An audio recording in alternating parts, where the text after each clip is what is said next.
Hello everyone, welcome back to my YouTube channel. On today's episode, I'm going to be teaching beginners how to tie a round gele and as well as teach them the mistakes I made during the process. So here's the gist. I haven't tied a round gele in a while, and on this day that I tried tying a round gele, I made up some mistakes, and these mistakes became lessons for me that I feel like I should, teach beginners out there as well. So one of the mistakes I made is one, I should never assume the measurement of a gele, the length of a gele. This is it. When tying a gele, you have to put into consideration the right side, the right length, and the left length. So in tying a round gele, the left length has to be shorter and the right length has to be longer. So when you are crossing, you bring the short hand side to your left hand side. So here's the thing, in this particular video I presume that the length was 70/30. I'm not even exactly sure if I actually presumed a particular measurement, but because I feel like, oh, I know how to tie gele and I can go into how to tie gele, I just went straight into the process of just putting the pleat without making a full measurement.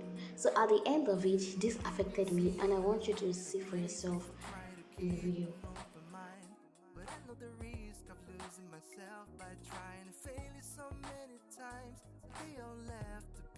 Although the gele itself was not that very long in length, but still that shouldn't be an excuse for the mistake I made, just jumping into conclusion of what the measurement should be. Sometimes when I go into the guitar without considering the measurement, I just know that the left hand is short and the right hand is long, and it works.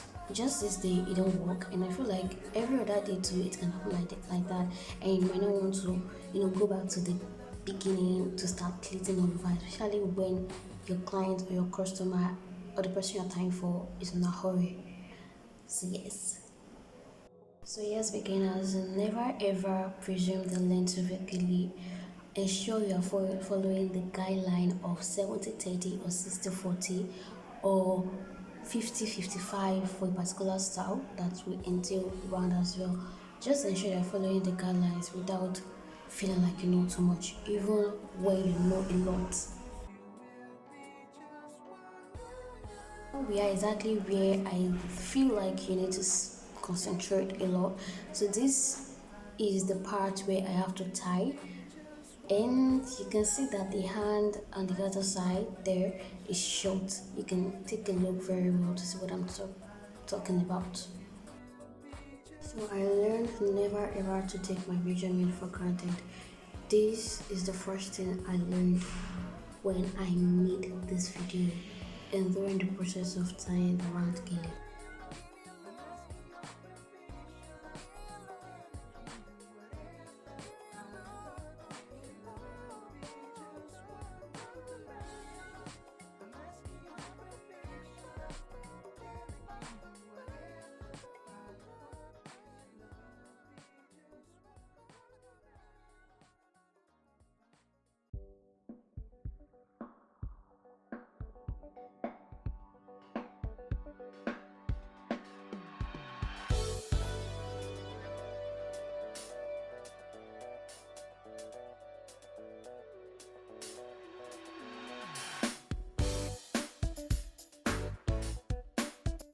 The second thing I learned is I came to realize that I lost my sense of time around gele.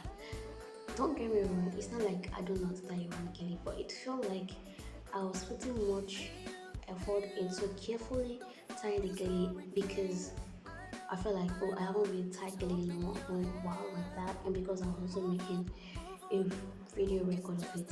Yes, but I feel like I haven't really tied gele in a while.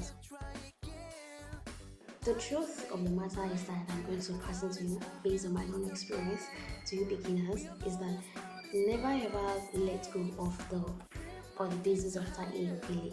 Was with round gele. We all started with round gele. I started with round gele because I want to believe that round gele once in a while will always come into the picture, even when we are tying in different styles. I have gotten used to tying different styles like fan and the side twist, every other styles of gele, like the trendy one, the side notes, the whole thing, and I feel like that also caused me to not tie a round gele so much, and because people were not really demanding a round gele from me. Even when I tied round gele for people, I didn't used to like it because I feel like I could have done better. There's something I need to do more. I just feel like no, this is not something is definitely wrong with the whole round gele. So yes, I feel like I lost my sense of tying a round gele.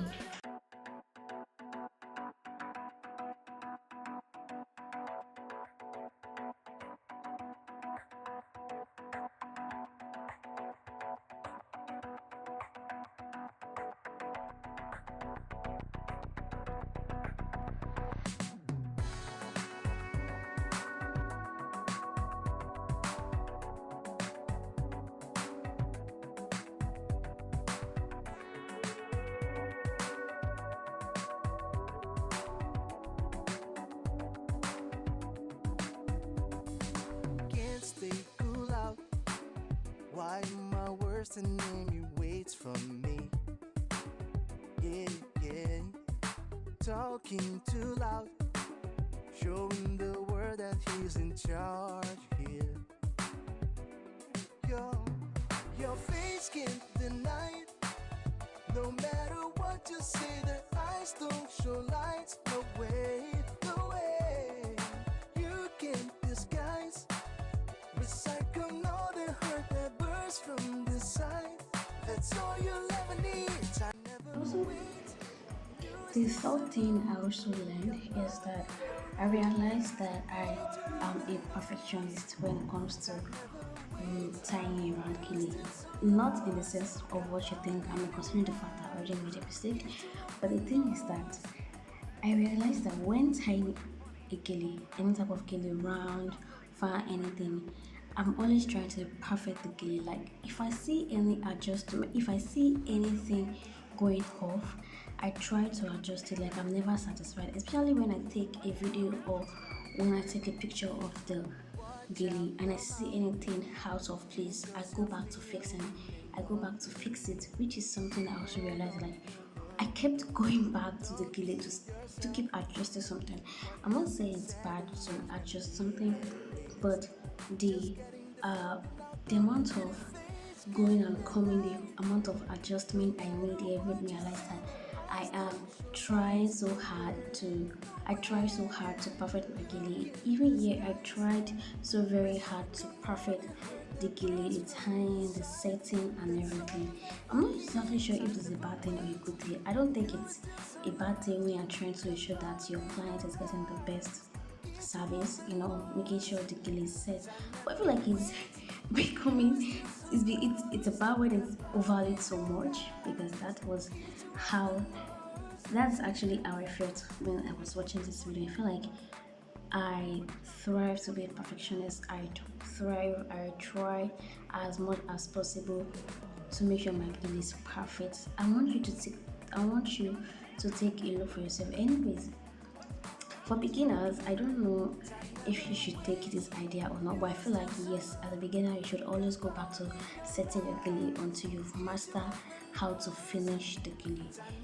But for me, my own is too much. My own is much, so I'm feeling like I should learn a way to balance it or something like that. If you're in the comment section and you also experience something like this, please say something. If you feel like you've made this mistake as I had, let me know in the comment section as well. If you feel like it's not a bad thing to be overly, you know, adjusting and adjusting, well, let me know because right now I don't know which is right. Is it right or wrong? I feel like it's not bad, but it's bad when it's right. So that's what I think. Let me know. Share me your experience in the comment section and let me know.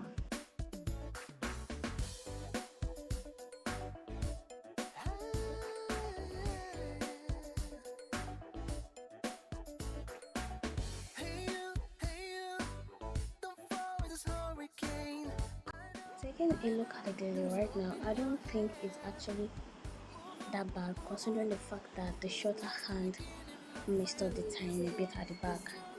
Because yes, it still looked good, and I think it also was trimmed on my head. I tried so hard to pull the ends together. Hey guys, this is a tutorial for beginner. But it's like a two-in-one thing. It's a tutorial on how you can tie your jelly and also learn from my experience. So I feel like this will really help you, especially if you're a beginner and you're watching. This will really help you to learn from my mistakes and everything. Guys, I feel like you should be able to understand what I'm trying to do here. I kept going back to my juice. Like I just feel like I could have just left the gila like this, but I just saw something and I could not resist. Uh-huh. Come on.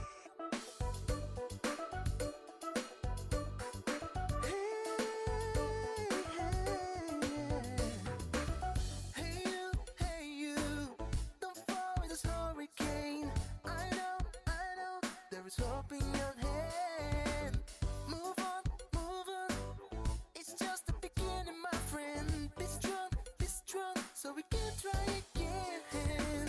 Lights may blind you, the crowd is hungry to You guys, at this point, I don't know what to make of this, but yeah, this is the round gele, and I hope you learned one or two things from my experiences and from my tying skill as well. If you really like this video and you want more content like this, ensure you subscribe, turn on your notification bell, comment, share to people that you know you would like to learn from this, and subscribe as well. Subscribe for more content. Thank you very much for watching. Bye.